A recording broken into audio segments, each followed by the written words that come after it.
ఇప్పుడు సంక్షిప్త సమాచారం. పోలవరం నిర్మాణంపై కేంద్ర రాష్ట్ర ప్రభుత్వాలు చిత్తశుద్ధిని ప్రదర్శించాలని విజయవాడలో రైతు సంఘాలు డిమాండ్ చేశాయి. రాష్ట్ర విభజన జరిగితే నీటి వివాదాలు వస్తాయన్నది వాస్తవమైందని అన్నారు.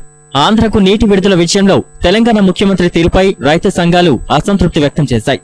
త్రాగునీరుతో పాటు నారుమళ్లకు సాగునీరు అందించాలని, నీటి విడుదల ఆలస్యమైతే పంటలు పండే పరిస్థితులు ఉండవని అన్నారు.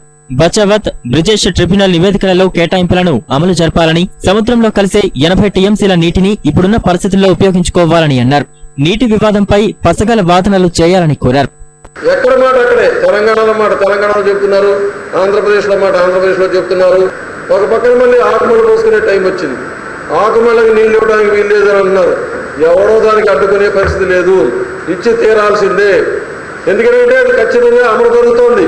ఒకవేళ ఇవ్వకపోయి హెడ్స్లు ఇస్తే కనుక ఓపెన్ చేయకపోతే బచావత్ కేటాయించిన 80 టీఎంసీలు నాగార్జున సాగర్ దిగువ నుంచి ప్రకాశం బ్యారేజీకి వచ్చిన 80 టీఎంసీ నీటిని వృధాగా సముద్రంలో వదిలేయాల్సి వస్తుంది. కాబట్టి అది ఖచ్చితంగా తీర్పు దాని ప్రకారం ఉంది. కాబట్టి దానికి మాకు హెడ్స్లు అవ్వాలి.